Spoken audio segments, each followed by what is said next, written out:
Perdón. Buen día, buenas tardes o buenas noches. Para mí buen día, dependiendo del horario en que estén viendo la presentación esta, la clase esta que vamos a iniciar en el día de hoy. Independientemente que este viernes no nos encontraremos del modo en que lo hacemos habitualmente, quisimos sí que tengan el apoyo teórico que habitualmente va acompañando el desarrollo de la actividad práctica. Primero porque es necesario y porque están en una instancia de este trabajo práctico, del tercer trabajo práctico del año, en que ya es necesario empezar a hablar de la parte de los detalles. Nosotros reservamos, vieron que tuvimos una dificultad creciente en cada uno, una complejidad, digamos, creciente en cada uno de los trabajos prácticos y especialmente un aumento de la escala. O sea, empezamos a ver con cada uno de los trabajos prácticos cada vez más en detalle el problema de la construcción industrializada, la construcción prefabricada o la combinación de las dos situaciones. Entonces es necesario que en esta parte del año ya empecemos a abordar el problema de los vínculos entre las partes. Y hablamos de vínculos porque en la mayoría de los casos los elementos o los componentes que llegan a la obra llegan en su estado final. Entonces, como forman parte de la obra, como la obra en sí termina siendo una sumatoria de todos estos elementos y estos componentes, ese estado de terminación obliga a empezar a trabajar o empezar a pensar y definir los vínculos entre cada una de esas partes. Porque todos esos vínculos, todas esas relaciones entre los componentes que ustedes han desarrollado a lo largo del trabajo, forman parte de la estética del edificio. En definitiva, los vínculos entre las partes forman parte del edificio, y por lo tanto es algo que tenemos que tener en cuenta y algo obviamente que tenemos que desarrollar y estudiar. Porque entre cada uno de esos vínculos empiezan a formar líneas en posiciones verticales, en posiciones horizontales y posiciones oblicuas. Entonces es recomendable que a través de la coordinación modular la posición de cada uno de esos vínculos sea algo pensado y algo que forma parte del edificio. Acá no ocurre como en la construcción tradicional o como en la construcción tradicional racionalizada, salvo casos puntuales, donde el revoque es un cómplice que llega para darle uniformidad al conjunto y tapar todos esos vínculos que antes utilizábamos o que antes desarrollábamos sin preocuparnos demasiado en dónde caían, porque lo hacíamos con la construcción tradicional racionalizada o a través de la construcción tradicional. Entonces quisimos hablar en esta clase de lo que hemos denominado vínculos y lo que hemos denominado el todo y las partes o las partes del todo. Pero antes de entrar en el tema, ¿no? Como ustedes vieron en el título, esta es la primera parte de una clase. Necesitamos hacer algún tipo de diferenciación. Muchas veces habíamos hablado que en nuestro lenguaje, en el lenguaje técnico de la coordinación modular, había muchas palabras de las cuales posiblemente conozcamos el significado, pero cuando las utilizábamos en el marco de la industrialización y de la prefabricación, podrían tener significados diferentes a los que ya conocemos o incluso a los que denomina el diccionario. En muchas ocasiones, cuando hablamos de vínculos, el diccionario nos genera algún tipo de confusión porque define a uno como el otro y al otro como el uno. Cuando hablamos de vínculos, nosotros quisimos hacer una diferenciación de dos cosas que a nuestro entender son diferentes, y vamos a ver en el desarrollo de la clase por qué motivo decimos que estas dos cosas son diferentes. Entonces los vínculos lo tomamos como algo genérico y específicamente queremos hablar de las uniones por un lado y de las juntas por otro. Cuando recurrimos al diccionario y buscamos las definiciones o las diferentes definiciones que hay para la palabra juntar, dice que juntar es unir una cosa con otra. Reunir, congregar, poner en el mismo lugar. Acumular, acopiar o reunir en cantidad. Juntar dinero, víveres, lo toma como algún tipo de ejemplo. Pero prestemos atención a la primera definición donde dice juntar es unir. Y si nosotros estamos hablando de los vínculos y decimos que los vínculos por un lado son uniones y por otro son juntas, aparentemente se contradice con lo que está diciendo el diccionario. Pero cuando vamos a la definición de unir, dice que unir es juntar dos o más cosas entre sí, haciendo de ellas un todo.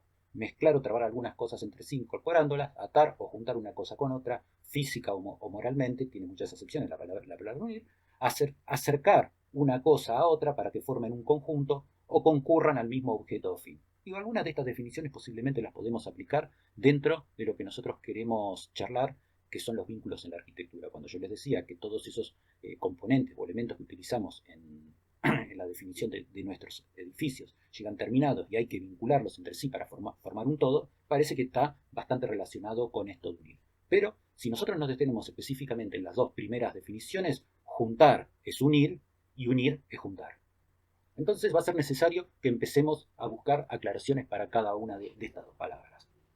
Los temas de los vínculos aparecen en todos los elementos o en muchos de los elementos de la vida cotidiana y se conforman de distinta manera. Algunos son permanentes, otros son transitorios, otros se hacen y se deshacen, pero bueno, algunas de estas cosas forman parte de algunos elementos que posiblemente, que en realidad muy poco tienen que ver con la construcción, pero algunos de estos sí podríamos asimilarlos a algunas de las situaciones que habitualmente ocurren dentro de la construcción.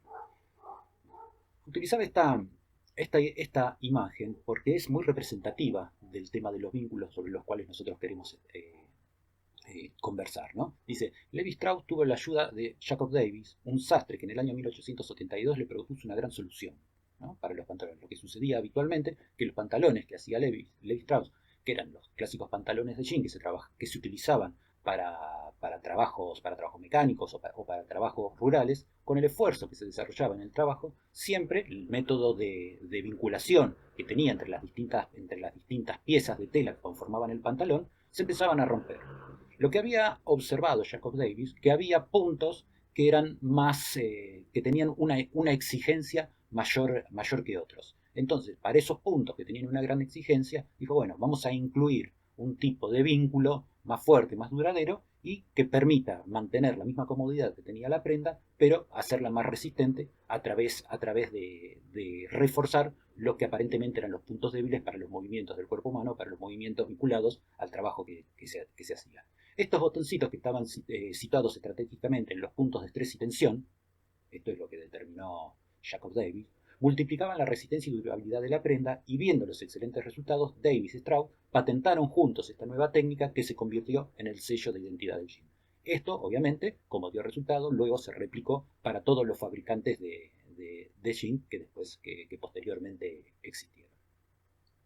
Entonces, nosotros vamos a hablar de los vínculos, pero para hablar de los vínculos vamos a hacer algún tipo de división. Una parte va a ser la que vamos a tratar ahora y otra parte va a ser la que vamos a tratar dentro de la clase próxima. Entonces, dentro de los vínculos vamos a hacer una línea horizontal. Algunos vínculos los vamos a dejar en la parte superior y otros vínculos sobre la parte inferior.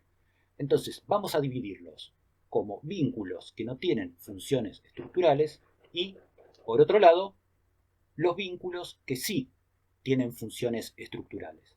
Entonces, los primeros, los que no son estructurales, son hipostáticos porque no pueden restringir todas las posibilidades de movimiento que tienen las partes, y el resto, los estructurales, podrán ser isostáticos o hiperestáticos. Dentro de los primeros, y acá empezamos a diferenciarnos de lo que expresa el diccionario, aparecen las juntas.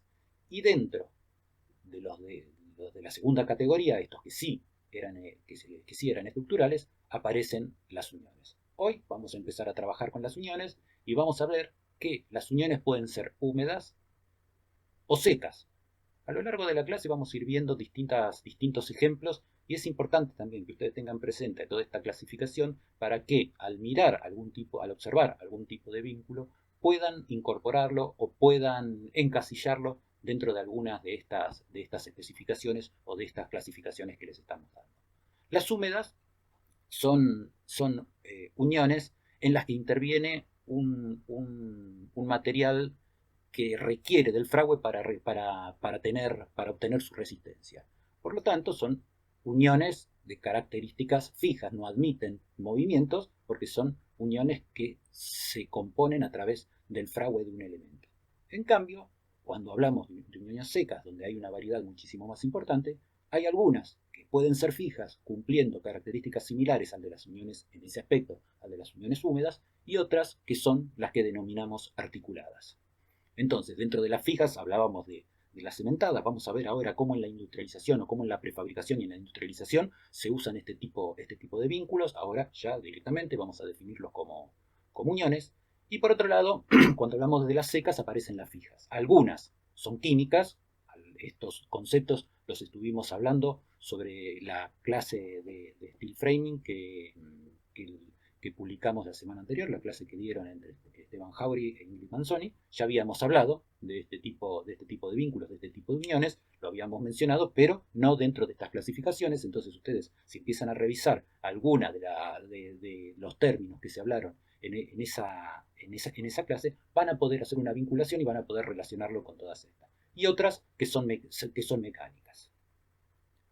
Y dentro de las articuladas puede haber algunas que son mecánicas y otras también que son mixtas. Cuando hablamos de uniones químicas, estamos hablando de uniones que se realizan mediante adhesivos. La industria química ha tenido un avance importantísimo dentro de la construcción, o la aplicación de la industria química dentro de la construcción se ha generalizado a través de productos que permiten facilitar algunas tareas que antes eran más complicadas a través de los adhesivos, a través de distintos tipos de adhesivos, dependiendo las características de los materiales que estemos vinculando. Ya no hablamos solamente de elementos o de componentes, sino de la composición de esos elementos y cómo esos elementos se vinculan entre sí para formar los componentes. Entonces, ¿cuál es el material que los vincula entre sí?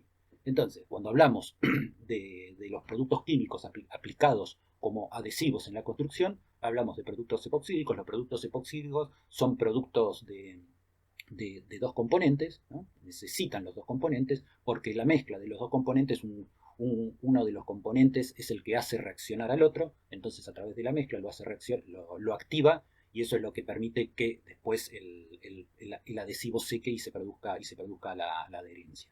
Existen los adhesivos poliuretánicos y también existen los adhesivos acrílicos.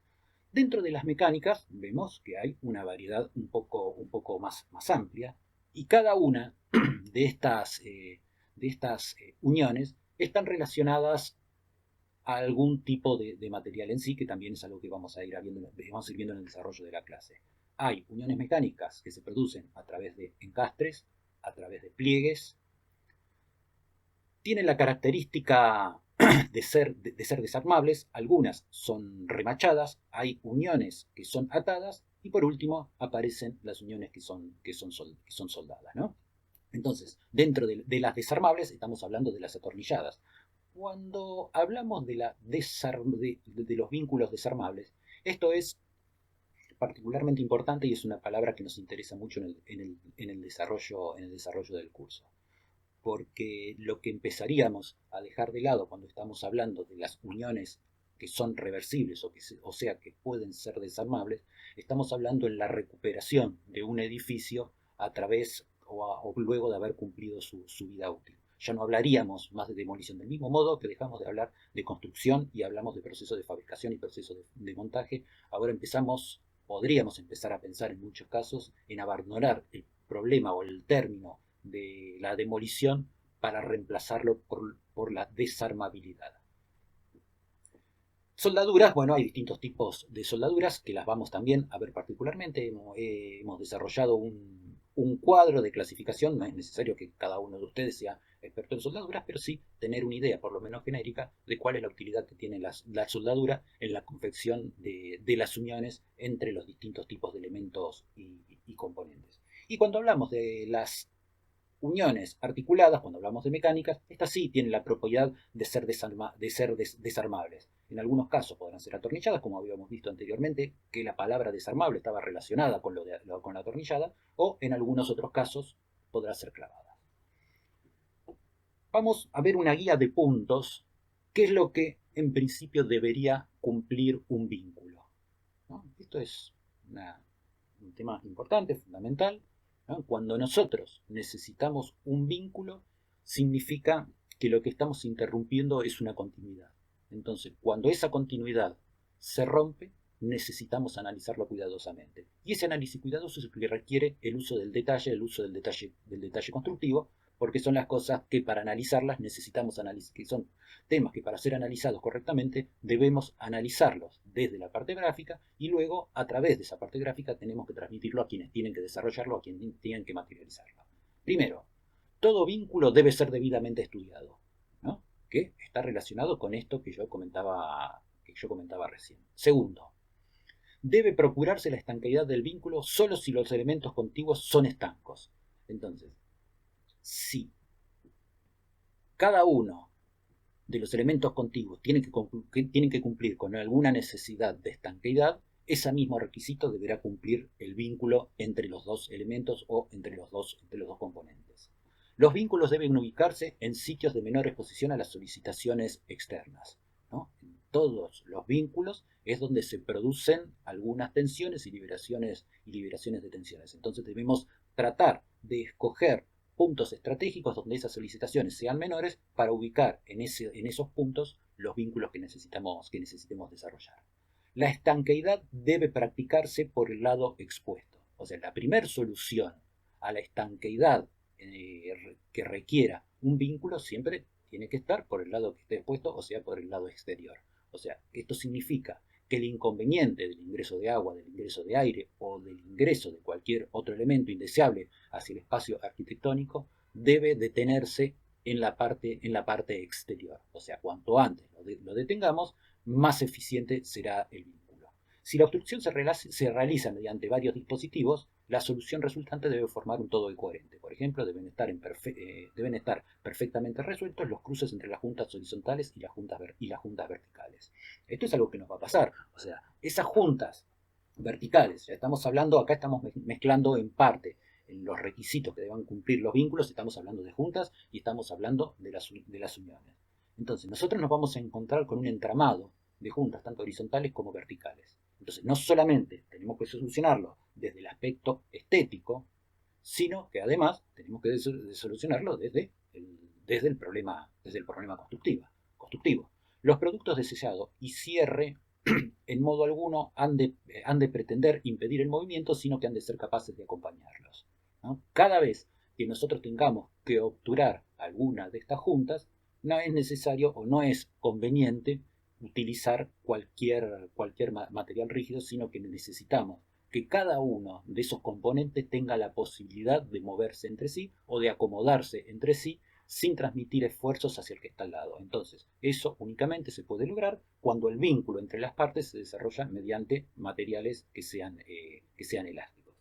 Se recomienda prescindir de productos y materiales que no cumplan con la condición anterior. Bueno, cuando un material no cumple esta exigencia de elasticidad, no significa que el movimiento no se va a producir. El movimiento naturalmente se produce. Siempre el punto, el lugar donde se materializa la junta es el punto débil, entonces naturalmente la rotura se va a producir por ahí o el movimiento se va a producir. Si el movimiento está limitado de producirse porque entre los componentes aparece un material rígido, esto se va a manifestar a través de una rajadura. Obviamente las rajaduras son elementos desprolijos e indeseables en cualquier obra de arquitectura. Es necesario asegurar la calidad de la aplicación, razón por la que hay que asegurar un estricto control de la calidad en la ejecución. Bueno, todos los detalles, hacer puntos, siempre todos los puntos que requieren un estudio más detallado de su funcionamiento y de su resolución, obviamente también requieren un seguimiento más detallado en el proceso de control, en el proceso de materialización. No existen, obviamente, soluciones universales, pero todo vínculo tiene unas soluciones que son mejores o que son posibles, o algunas que son posibles y otras que pueden ser un poco peores. Es posible encontrar la misma resolución, algunas son mejores que otras. Y por último, ha de existir coordinación entre proyectistas, suministradores y aplicadores en busca de soluciones durables y funcionales, ¿no? Muchas veces nosotros como proyectistas recurrimos al asesoramiento de los fabricantes para encontrar la solución más adecuada a algún problema o para la mejor aplicación de un producto en particular.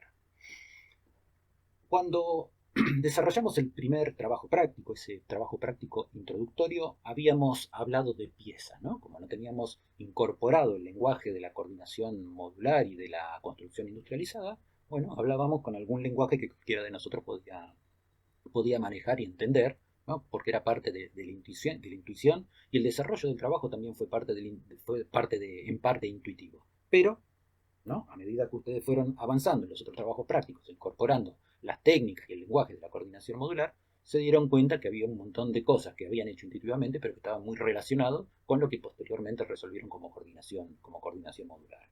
En ese momento les habíamos dicho que lo aconsejable era resolver el prototipo con las piezas de mayor tamaño posible, con la menor variedad y con la mayor repetición, ¿no? Esto parecía bastante complejo, de hecho es bastante complejo tratar de cumplir con las tres consignas. Pero ¿por qué hablábamos de eso? Y ahora empezamos a entender cuál es el motivo por el cual les decíamos o les expresábamos como esas tres consignas para el desarrollo del trabajo. Estas 5 figuras tienen una cuestión, un tema en particular. Cada una de las líneas representa vínculos entre las partes. Cuando aparece un vínculo, existe la necesidad del detalle. Cuanto mayor es la cantidad de vínculos, mayor es la cantidad de detalles que se necesitan. Los vínculos entre las partes, yo ya les había dicho que generan una discontinuidad. Cuanto mayor es la cantidad, mayor es la discontinuidad. Y las posibilidades de que algún vínculo falle, cuanto mayor es la cantidad de vínculos, obviamente mayor es la posibilidad del fallo. Entonces, acá vamos viendo una secuencia donde el módulo se va partiendo a la mitad. Entonces, como se va partiendo a la mitad y es una unidad de superficie, cada vez que se parte a la mitad, se empiezan a multiplicar de modo exponencial, esto de las curvas exponenciales ya estamos bastante familiarizados, la longitud de los vínculos entre las partes, ¿no? Pasamos de 4 a 6, a 10, a 18, a 34, ¿no? Empieza a haber una relación creciente, ¿no? Que está dada por el tamaño del módulo. A medida que el módulo es más chico, la cantidad de juntas, decíamos, empiezan a aumentar. Entonces, si en el primer caso, ¿no?, es un módulo, medio módulo, un cuarto, un octavo, un 16avo. Si el primero es X, si la cantidad, si la longitud, ¿no?, esta sería la longitud mínima, ¿no?, para este objeto, para un objeto de un metro por un metro. Si en el primero el valor es X, en el segundo es 1,5X, 2,5X, 4,5X, 8,5X. ¿No? Van viendo que a medida que vamos cambiando, en una vez y media, este no alcanza a duplicar al anterior, este tampoco alcanza a duplicar al anterior, pero este ya se acerca bastante en el problema de duplicar al anterior. Entonces, la relación que hay entre el segundo y el primero es de 1,50, la relación entre el tercero y el segundo es de 1,66, la relación entre el cuarto y el tercero es de 1,80 y la relación entre el quinto y el cuarto es de 1,88. Si nosotros esto lo empezamos a representar en un gráfico, donde empezamos a ver las situaciones y la cantidad de juntas que se empiezan a representar, ven que el aumento no es lineal, sino que está formado directamente por una parábola. Pero vamos a analizar todas estas cosas que estamos hablando y hablemos un poco de las ventajas y los inconvenientes en relación al tamaño de los objetos, ¿no? Vamos a involucrar a distintos personajes, ¿no? Estos tres personajes: el proyectista, el fabricante y el constructor, que en este caso el que construye es el que arma, el que ensambla el problema. Y por otro lado, la idea de la materialidad, que forma parte del proyectista, los planos de taller, que están en relación con el fabricante, y los planos de montaje, que obviamente están en relación con el constructor. Obviamente todos estos están en relación con el proyectista, quien es el que tiene el control total del problema. A este no le importa esto, a este no le importa esto, porque esto lo recibe armado, entonces no tiene por qué preocuparse por los planos de taller. Esto ya lo habíamos hablado y me parece que está lo suficientemente claro. Pero vamos a ver algunas de las ventajas e inconvenientes en relación al tamaño de los objetos y vamos a ir analizando esto desde los distintos actores que hemos mencionado, ¿no? Primero, el proyectista, vamos a analizar las ventajas y vamos a analizar los inconvenientes. Ventajas, vamos a analizarlas sobre elementos de pequeñas dimensiones y sobre elementos de grandes dimensiones.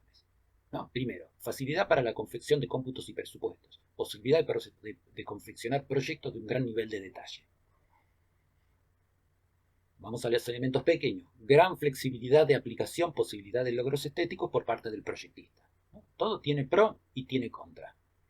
Rigidez de soluciones, riesgo de caer en la repetición de los proyectos y necesidad de soluciones de problemas a pie de obra, posibles problemas estéticos a causa de la gran cantidad y variedad de uniones y de juntas. Vamos al segundo actor, que es el fabricante. Nuevamente, analicemos ventajas y analicemos inconvenientes. Siempre sobre elementos de pequeñas dimensiones y elementos o componentes de grandes dimensiones. Menor cantidad de máquinas, más fácil de mantenimiento, menos mano de obra, elementos más económicos, economía en las grandes series. Maquinaria e instalaciones más económicas, facilidad para alcanzar series industriales rentables y versatilidad con respecto a la variedad de usos. Máquinas e instalaciones costosas, dentro de las desventajas, dificultad para conseguir la serie con pequeños objetivos, necesidad de demanda estable y con un adecuado volumen.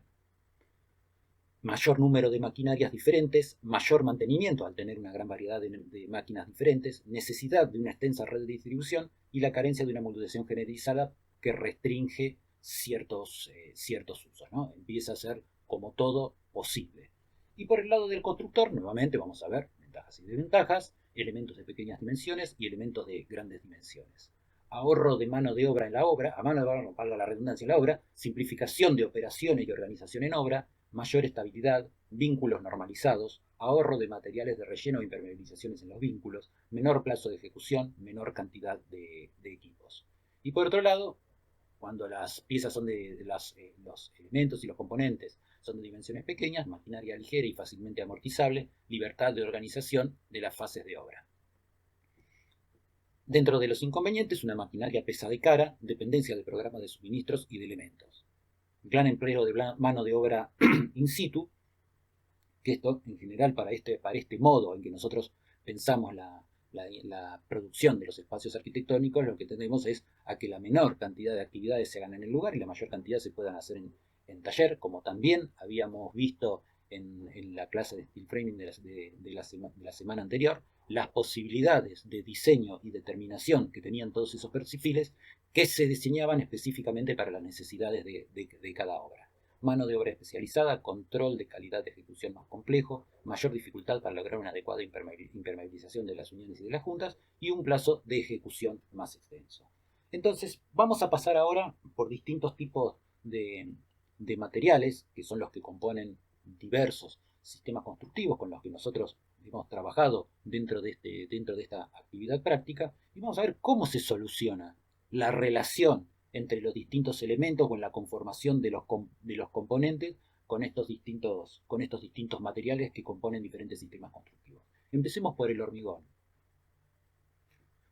El hormigón, ahí van sobre el ángulo inferior derecho aparece un pequeño video donde vamos viendo de un modo un poco tal vez más gráfico cuáles son los distintos tipos de vínculos que se generan dentro del hormigón. El hormigón prefabricado en principio tiene un inconveniente para vincularse con el resto del hormigón, que los dos elementos de hormigón que deben vincularse entre sí ya están secos, o sea que ya están fraguados. Entonces, unir hormigón seco con hormigón húmedo es dificultoso. Unir hormigón seco con hormigón seco es doblemente dificultoso, porque en ambos casos los dos están secos, entonces no es posible vincularlos, por lo menos de un modo sencillo como lo haríamos con otros materiales que vamos a empezar a ver más adelante. Entonces, como estrategia aparecen, por un lado, las armaduras de espera, que son las que van a servir para vincular los distintos elementos, ¿no? Esas armaduras de espera que aparecen en vigas o que aparecen muchas veces en otros elementos o pueden aparecer inclusive en las columnas, van a servir para relacionar un elemento con otro. El vínculo, obviamente, se produce a través de una unión húmeda. Esa unión húmeda está por el colado de hormigón, ¿no?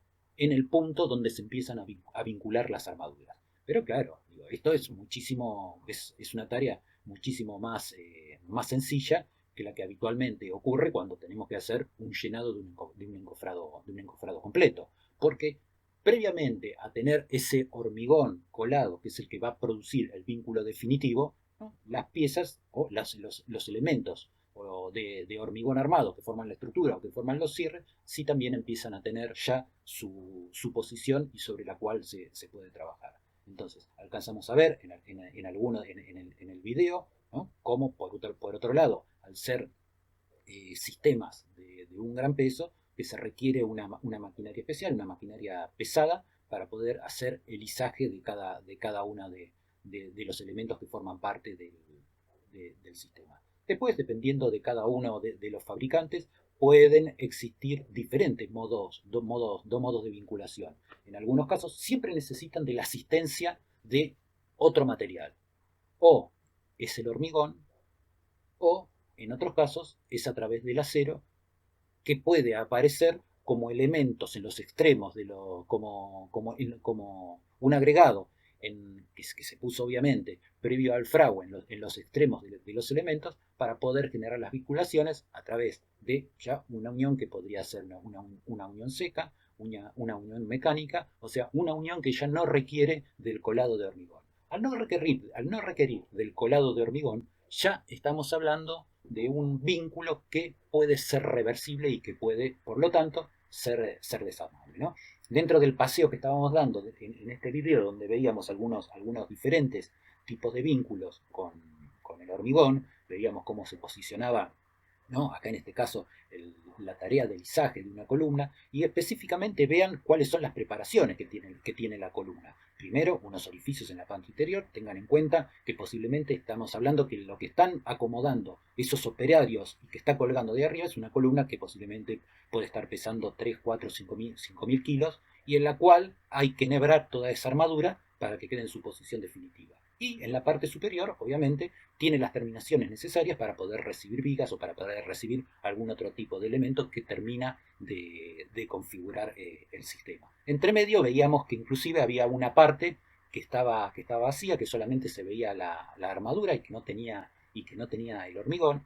Y esto se da porque muchas veces las columnas de hormigón premoldeado tienen más de un nivel. Entonces, a través de esa parte, o a través de ese sector que aparece sin llenar, se puede generar el vínculo del entrepiso, que en este caso es necesario que se haga a través del vínculo definitivo, a través del llenado con un hormigón, y el vínculo va a estar definitivamente conformado en el momento que fragua. En estos casos en particular, bueno, ya directamente la columna tiene un sistema de ménsulas, como lo que vemos acá en la parte superior, que es lo que permite recibir a cada una de las columnas, algunas con vínculos abulonados, y otros que después se rellenarán con algún tipo de hormigón, ¿no? Entonces, siempre, en algunos casos, en estos que utilizan el tipo de junta húmeda, necesitan todas estas armaduras en espera, que son las que se empiezan a relacionar y que posteriormente van a estar todas recubiertas por el colado de un hormigón in situ. Habíamos visto recién que había distintos tipos de vínculos para relacionar el sistema de las bases con el sistema del agudo, el subsistema de fundaciones con el sistema de columnas y de columnas y de vigas. En este caso, a partir de la colocación de también un elemento de espera, ¿no? Que coincide con la configuración de la base de la columna, de modo tal que esto tiene unos pequeños huecos donde la columna entra y es posible abulonarla, ¿no? Acá hay una base ya hormigonada. Estos, tengan en cuenta que la tolerancia para el posicionamiento de cada una de estas varillas roscadas es muy poco, porque tiene que coincidir con una absoluta exactitud con la columna. Lo que pasa que esta chapa, esta está en otra instancia, esta chapa y esta terminación de la columna nacieron en el mismo momento. Después se separaron para que una quede adentro de la columna y otra quede adentro de la base. Entonces, como en algún momento estuvieron juntas, después van a poder estar juntas nuevamente. Recién habíamos visto un vínculo que era más parecido a vínculos de esta característica, donde la base tenía unos hierros en espera, y después sobre esos hierros apoyaba la columna, ¿no? Tanto en la viga o en la columna como en la base aparece un elemento metálico, de modo tal que un operario después, ¿no?, termina de generar el vínculo, como este que está acá, que está con una soldadura, y está el electrodo, ¿no?, que a través de una soldadura generar el vínculo. En algunos casos también se utilizan bases premoldeadas. Esto es algo que se utiliza bastante poco por la dificultad, por el peso que tienen y por la incomodidad del traslado, ¿no? Cuando los edificios tienen dimensiones importantes, las bases empiezan a ser grandes, y manipular esto desde lo que es un prefabricado a veces podría terminar siendo un poco más incómodo. Hoy, cuando hablábamos de las juntas, ¿no? Acá tenemos un sistema de una fachada protegida por parasoles de hormigón armado, parasoles premoldeados de hormigón armado, ¿no? Acá alcanzamos a ver por la posición de las juntas, ¿no? cuál es el módulo. Pero evidentemente esta junta, esta y todas las juntas que nosotros empezamos a ver, forman parte del diseño del edificio. Entonces seguramente no pueden estar en cualquier lado, ¿no? Casualmente en este caso nosotros estamos mirando la imagen desde un costado, pero ven que la junta coincide con el parante entre dos carpinterías, tanto acá como acá. Después puede ocurrir algo en el medio diferente, pero en principio hay una relación entre la envolvente y las carpinterías. Esto significa que lo que ha existido es coordinación modular para poder vincular los distintos subsistemas dentro de un edificio. Vamos a empezar a ver ahora cómo se pueden resolver los vínculos en madera. A diferencia del hormigón, la madera tiene como una gran ventaja o una posibilidad diferente que puede resolver los vínculos, puede resolver sus uniones de distintos modos.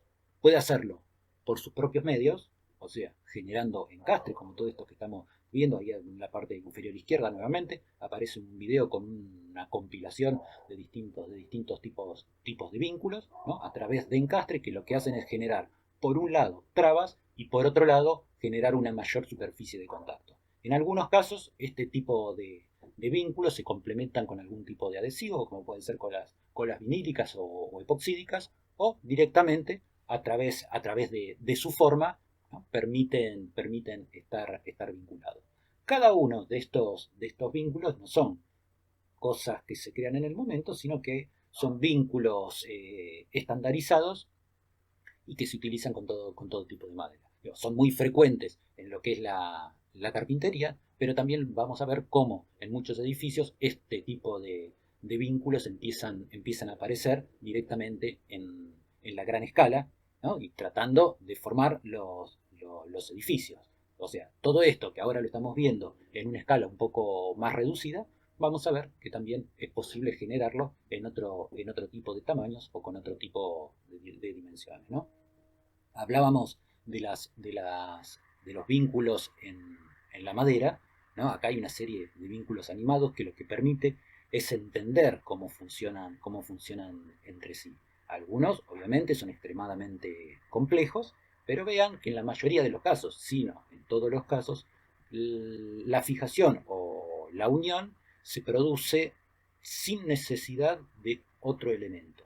Todo lo que aparece son entrantes y salientes o algún tipo de traba o algún tipo de perno del mismo material, que es lo que deja el vínculo dentro de su posición definitiva.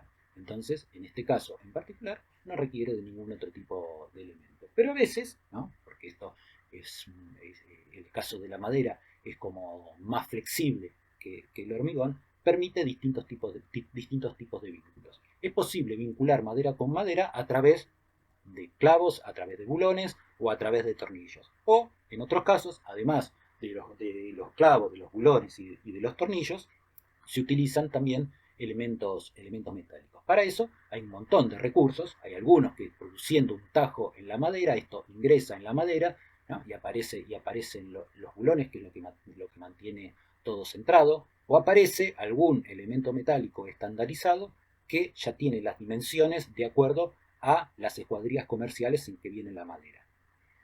Pero en otros casos aparece el triple vínculo, ¿no? Pasar del hormigón al acero y del acero a la madera. Mayoritariamente no vamos a encontrar vínculos de hormigón con madera, porque lo más probable es que en ese punto de contacto la madera empiece a deteriorarse. Al tener cambios permanentes en la humedad, van a empezar a surgir los problemas dentro de la madera. Entonces aparece la transición. La madera no puede llegar al hormigón, no se une hormigón con madera, no hay modo de unirlo mecánicamente bien y estéticamente agradable. Entonces, primero, la madera tiene que encontrarse con el metal, y el metal es el que sí tiene una muy buena relación con el hormigón. Ya hemos visto cuando analizábamos los vínculos en el hormigón que siempre requería del acero, ¿no? O para hacer un vínculo seco o para hacer una unión húmeda. Si bien la unión húmeda la terminaba haciendo el hormigón que colocamos en el lugar, pero para que funcione efectivamente necesitaba todas esas armaduras en espera. Entonces el hierro aparecía presente y siempre era necesario en todas esas uniones en el hormigón. Hay infinitos modos de vincular la madera, formando estructuras, formando cabreadas a través de sí misma o a través de terceros elementos, siempre, ¿no? En todos los casos, siempre son metálicos. Y acá otra vez tenemos el triple vínculo, ¿no? El soporte de hormigón, para este caso para un puente, las vigas en este caso laminadas, acá se alcanza levemente a percibir, ¿no? Por la cantidad de ojitos que vamos viendo, se ve que es una viga laminada, que es una viga compuesta, que ahora vamos a ver también en algún video cortito la fabricación, pero también presten atención al despegue que se produce del hormigón a través del vínculo con el elemento metálico. Hormigón, el vínculo hormigón-acero y después el vínculo acero-madera, ¿no?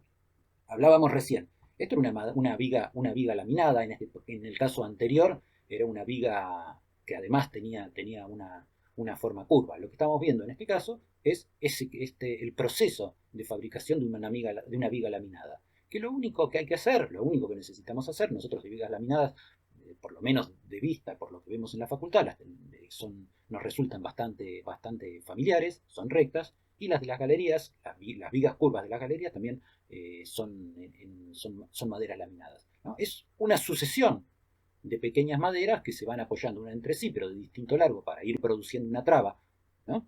Que después, una vez encoladas, se colocan dentro de una prensa, y una vez que esa cola fraguó, bueno, la viga quedó conformada y no tiene ningún tipo de posibilidad de desplazarse.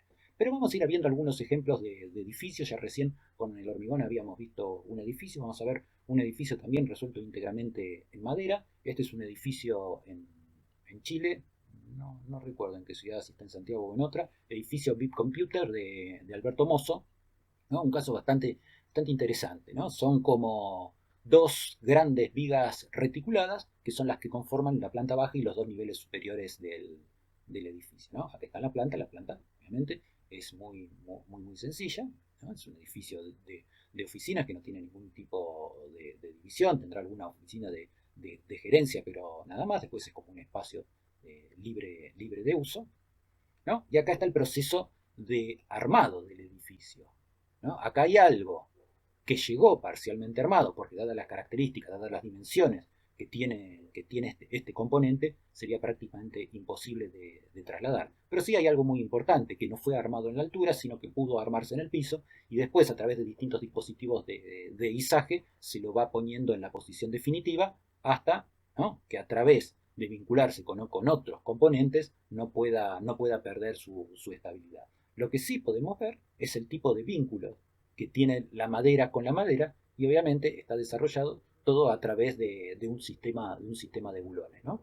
El bulón queda reunido en la madera, lo que se denomina es como una cabeza fresada, pero acá aparece una chapa, que seguramente que es la que aparece en todos lados, que es un, un detalle transitorio, porque es lo que sirve para el izaje.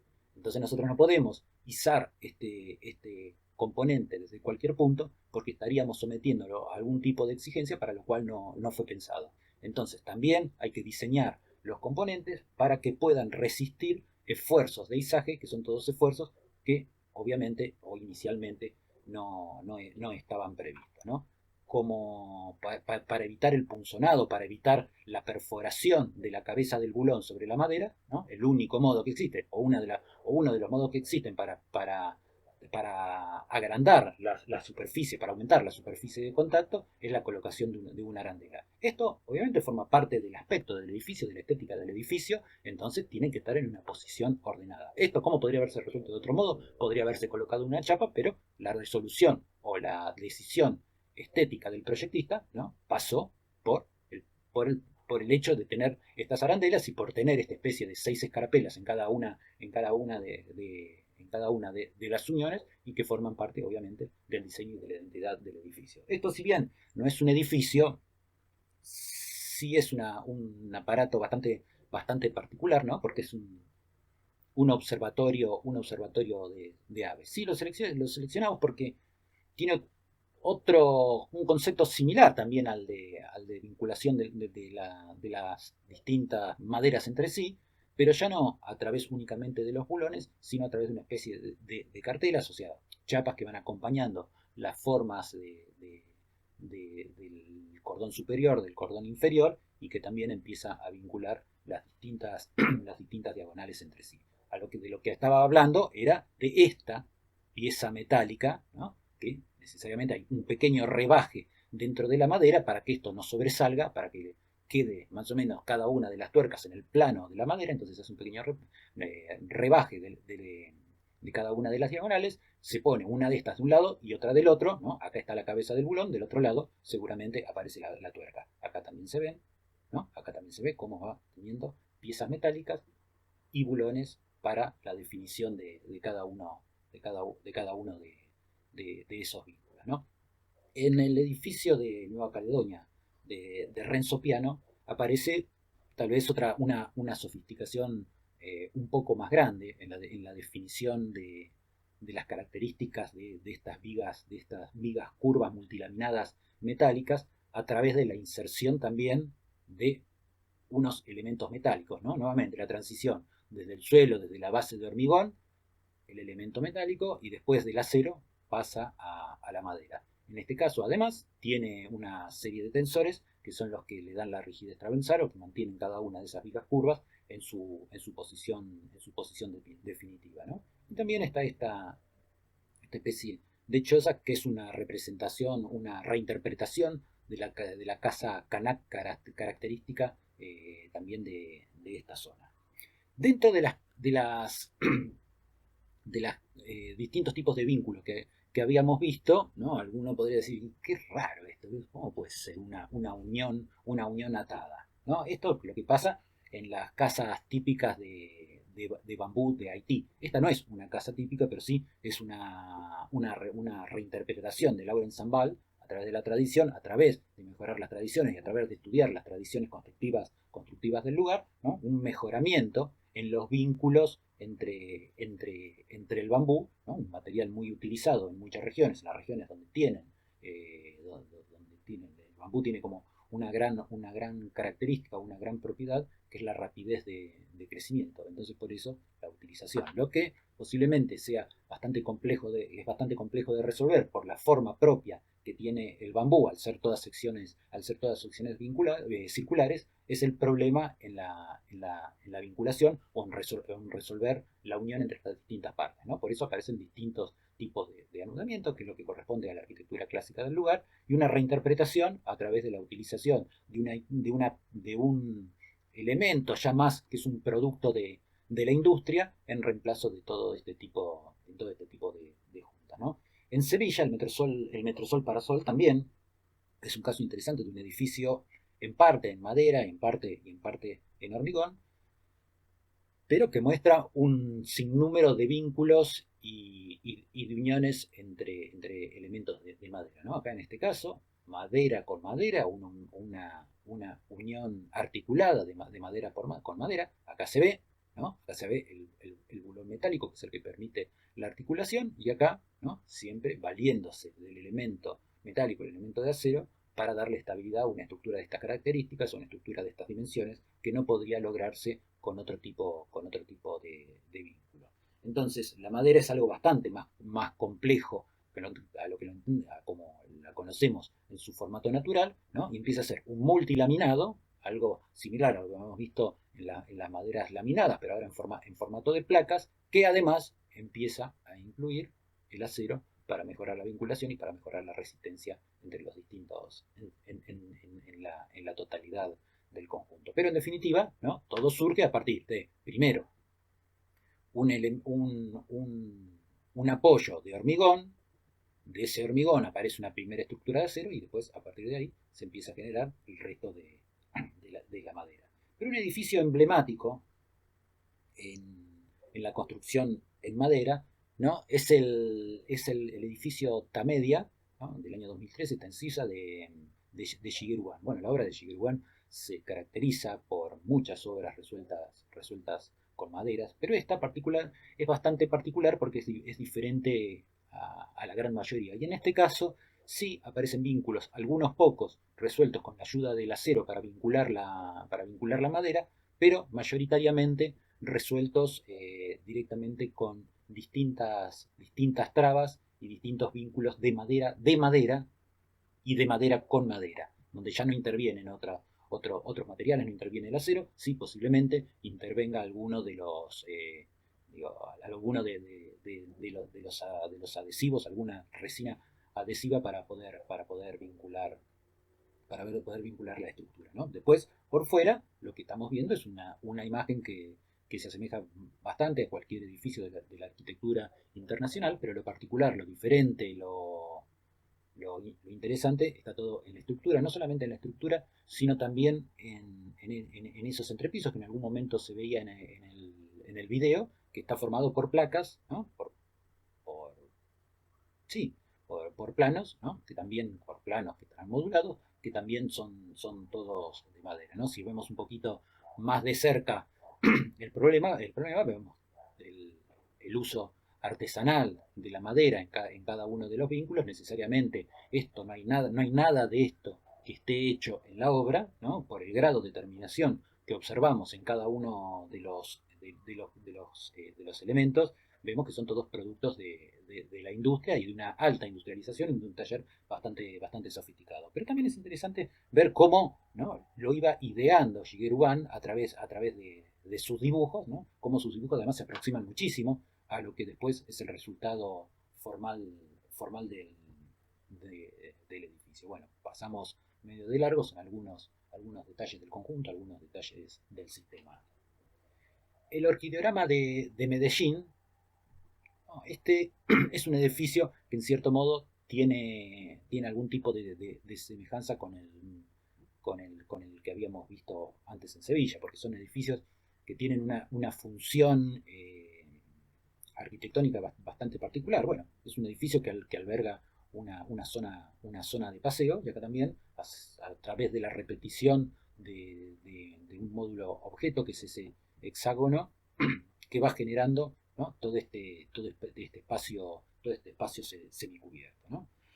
Para los que querían ver cómo era el proceso de fabricación de una viga multilaminada, y es más, cómo se fabrica una viga curva, acá vemos el proceso de la Fundación Louis Vuitton, un proyecto de Frank Gehry, donde también está llevado a un extremo muchísimo más sofisticado el uso de la madera, ¿no? Acá también con vínculos metálicos, obviamente también vínculos muy sofisticados, porque de acuerdo a lo que aparentan todas las imágenes, está todo resuelto, ¿no? Con grandes elementos metálicos de acero inoxidable. Pero ahí vemos en el dibujo, ¿no? Cómo surgen estas vigas curvas. Primero, como una sucesión que habíamos visto, como surge cualquier viga multilaminada, ¿no? Y antes que empiece a fraguar la cola, que es lo que vincula cada una de las maderas de la viga, se coloca dentro de un molde curvo que además la va prensando, ¿no?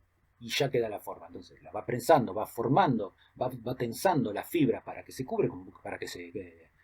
curve, como nosotros podríamos hacerlo con una madera. Lo que pasa es que cuando nosotros curvamos una madera, esta, cuando la soltamos, tiende a recuperar su posición original. Pero como estas están todas encoladas, recuperaría su forma original a través del deslizamiento, pero en este caso, como la cola empieza a fraguar en su posición curva, ya directamente no le permite bajo ningún punto recuperar la forma tradicional. Bueno, son edificios que tienen la complejidad formal de las obras de Gehry, y constructivamente necesitan una resolución específica que está a la altura de las circunstancias de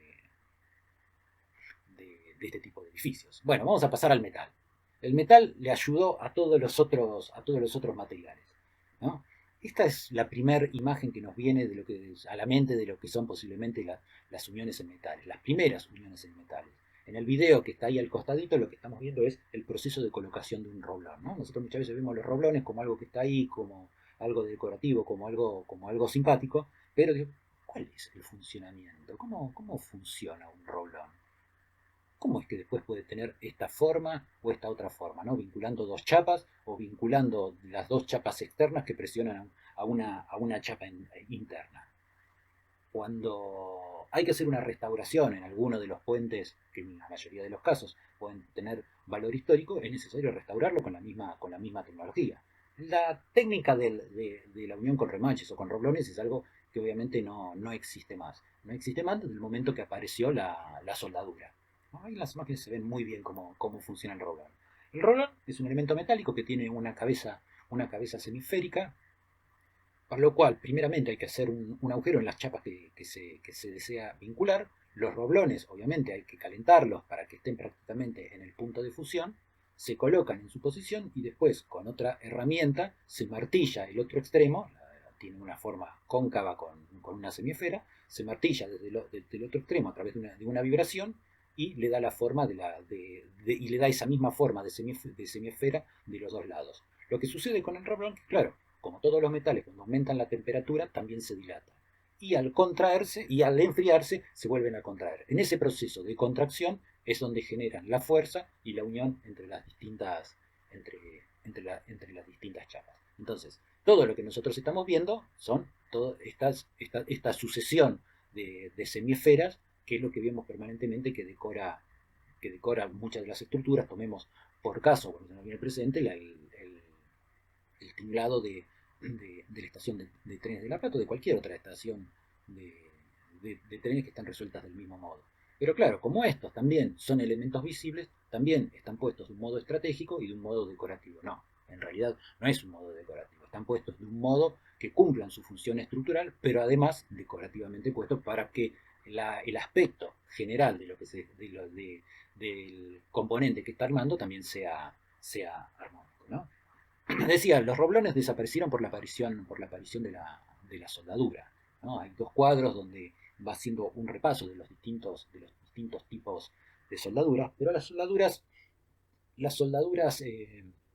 estructurales, por lo general, son las estructuras de este tipo, las estructuras homogéneas, donde no hay un segundo material para unir, no hay un material diferente que une dos metales, sino que es a través de la fusión de los dos o el aporte del mismo material para poder producir el vínculo, ¿no? Cuando estamos hablando de uniones soldadas, como hay distintos tipos de uniones soldadas, también se utilizan dentro de lo que son las cañerías o algunas cañerías metálicas que muchas veces se utilizan en la construcción. También hay uniones soldadas, pero bueno, estas son soldaduras heterogéneas, porque lo que utilizan es un material que requiere una temperatura más baja de fusión como para producir la unión. Obviamente no son uniones estructurales porque son muchísimo más débiles. Entonces hay diferentes técnicas para las soldaduras. Tampoco quiero ahondar demasiado sobre este caso, ¿no? Que son los cordones de soldadura. En algunos casos es posible hacer algún tipo de rebaje sobre el material a vincular para que la soldadura no sobresalga demasiado. Pero el metal termina siendo el más dúctil o el que admite la mayor cantidad de vínculos, o es como el comodín, el que puede o el que tiene la posibilidad de vincularse con todo, ¿no? Particularmente tiene muy buena adherencia con el hormigón. Eso también lo sabemos por las armaduras que tienen las estructuras de hormigón convencional. Se vincula perfectamente con la madera porque muchas veces forma parte de las estructuras de madera para tenerlas vinculadas entre sí. Los bulones, los tornillos, los clavos son metales.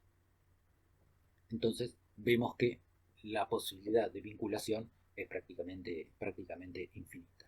Intervienen en la vinculación con elementos de cristal, la cristalería, conformando carpinterías, conformando escaleras, conformando antepechos, conformando cubiertas o cualquier otro tipo de vínculo que queramos pensar. Entonces vamos a ver que los metales son los que aparecen en todas las situaciones, ¿no? No, digamos, en algunos casos aparece la soldadura, en otros casos los vínculos pueden ser de este tipo, que son de los que habíamos clasificado como reversibles, porque se pueden desarmar, porque se pueden recuperar. Y bueno, a veces, ¿no? Inclusive aparece la combinación de ambos, ¿no? Acá hay toda una unión abulonada que además tiene una unión soldada por otro por otro sector, ¿no? Algunos detalles que vamos recorriendo. Y si hablamos de edificios de acero, obviamente el más emblemático es el ex edificio Somisa. Somisa era la acería más importante que tenía la Argentina. Entonces pensaron que era adecuado construir su edificio emblema, que eran sus oficinas centrales en el microcentro porteño, ¿no? Todo en acero. Este edificio obviamente sigue existiendo, ahora pertenece a otra firma, no sé exactamente cuál, pero es un edificio del año 1966 del estudio de Mario Roberto Álvarez, ¿no? Entonces ellos querían tener un edificio que sea representativo de lo que ellos vendían, ¿no? El acero. Entonces la totalidad del edificio es el acero. Y si hablamos de edificios de acero, ¿no? El más emblemático de todos, tal vez por ser el primer rascacielos del año 1902, ¿no? De Daniel Burham en Nueva York, el Flatiron, ¿no? Que es este edificio. Que uno cuando lo mira dice, la verdad parece un edificio convencional, neoclásico, sin ninguna particularidad en sí. Pero si lo vemos en su proceso de construcción, vemos que por detrás de todos esos decorados, de todos esos almohadillados y de todas esas cornisas y mascarones, aparece, ¿no? Una estructura de acero, obviamente por la época en que fue hecho, una estructura realizada en su totalidad con remaches. Y cuando hablamos de edificios de acero, no podemos dejar de lado, ¿no? Al maestro más emblemático de la construcción de edificios y de rascacielos en acero, ¿no? Que es Mies van der Rohe, que desarrolló un montón de detalles para solucionar los inconvenientes o para solucionar y para diseñar las características de los envolventes, ¿no? Y eso mismo también fue lo que aplicó directamente en, en la casa de cristal. Pero bueno, también el acero tiene un pequeño inconveniente en su contacto con el suelo, que es la posibilidad de la corrosión. Entonces, en algún momento aparece un elemento de transición o aparece el hormigón para proteger, no como elemento estructural, sino como recubrimiento y protección del acero en su construcción, ¿no? El proceso de construcción de las World Trade Center, ¿no? ¿Recuerdan? Las que cayeron en el año 2001, que era una estructura también, toda una estructura de acero bastante particular, porque era una estructura de sostén perimetral, ¿no? Estaba dada por este tipo, bueno, estas eran algunas de las vigas de transición de los primeros, acá están los primeros pisos, ¿no? Creo que a partir del cuarto o quinto piso apareció una transición de toda esta serie de columnas que se juntaban en una para armar un intercolumnio más separado, que era lo que constituía los halls de entrada que tenían múltiples niveles, ¿no? Acá vemos en la parte superior, ¿no? El intercolumnio lo que generaba era una pequeña ventana, y esto es lo que yo le comentaba recién, lo que veíamos en la foto anterior, cómo a través de, veníamos con este ritmo, con este pequeño intercolumnio, a abrirse un poquito más para armar toda la zona de los halls. Vean que, ¿no? Que lo que van teniendo son distintos tipos de esperas para la colocación de los entrepisos, que también son unos encofrados prefabricados, perdidos, sobre los cuales después se cuela el hormigón, pero eso después queda ahí, no se mueve, y por ahí abajo pasarán distintos tipos de instalaciones, ¿no? Otro edificio en acero, ¿no? Una resolución formal bastante particular, ¿no? Con formas más más libres, pero bueno, son todas las cosas que permite la construcción en acero. El vínculo con el suelo a través de una chapa metálica, a través de los abulonados, ¿no? Unas columnas que están constituidas por dos perfiles que a su vez empiezan a estar vinculados entre sí para que trabajen solidariamente a través de unas manchuelas que obviamente tienen un cordón de soldadura en cada uno de los lados, y además contempla la posibilidad, cada tanto, de una saliente, que es donde van a aparecer, donde se van a ubicar las distintas columnas, ¿no? La terminal 4 de Richard Roger, también vemos los distintos tipos de transición, ¿no? El hormigón, y del hormigón pasamos directamente al acero, y después, bueno, las características tan particulares que tiene la cubierta. Y muchos edificios combinan el hormigón con el acero, porque el acero tiene la posibilidad de resolver distancias, de resolver con una menor cantidad de material luces bastante más importantes, entonces muchas veces aparecen este tipo de combinaciones. Hace unos años, en el aeropuerto de Ezeiza, el estudio de Antonini Johnson Borain, junto con Maletti, Sanel Maletti, construyeron lo que se denomina el hangar 5. acá tenemos, creo que, pocos elementos que nos permitan dimensionar las características de este espacio. Pero lo importante o lo interesante también es el proceso constructivo de este dispositivo, ¿no?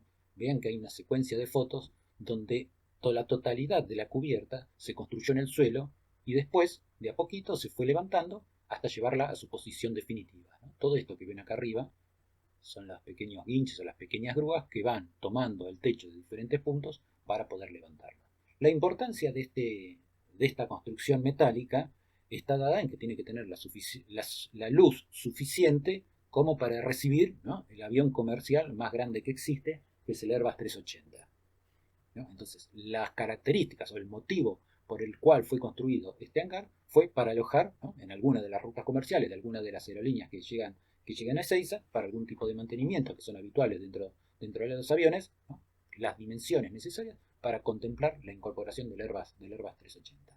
Otras combinaciones o en otros usos que aparece que aparece el acero son en las estructuras tensadas, ¿no? Nosotros dentro de lo que son las estructuras tensadas conocemos puentes que por lo general son más obras de ingeniería que de arquitectura, que hay muchos ejemplos de arquitectos que han construido puentes y lo han hecho de un modo muy interesante, con un formalismo muy interesante, pero si pensamos en lo que nosotros tenemos a nuestro alcance, ¿no?, está el estadio Ciudad de la Plata, que es una estructura metálica y de tensores metálicos que se vinculan con un sistema de telas, que es lo que en definitiva termina de hacer el cierre de todo el edificio, ¿no? En el proceso de materialización, obviamente estaban todos los cables y todos los caños que conforman el conjunto, pero recién se estaban colocando algunos de los paños de tela. Pero lo que deja a la vista es las características y los sistemas de vinculación entre cada uno de los elementos que conforman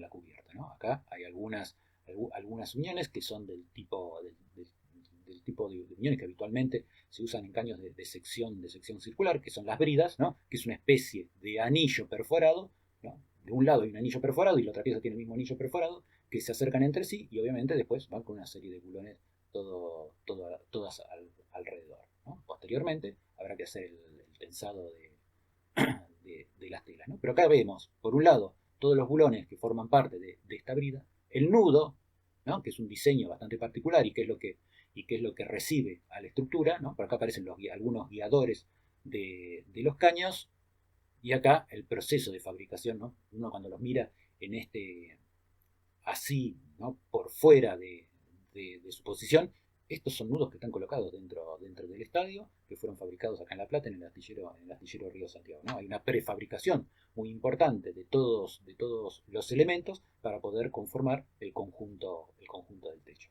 En diferentes años, y ya para ir terminando, hemos desarrollado trabajos de similares características, donde compañeros de ustedes fueron armando los distintos detalles para los materiales con los cuales les tocó trabajar en su momento. Bueno, esto ha sido todo.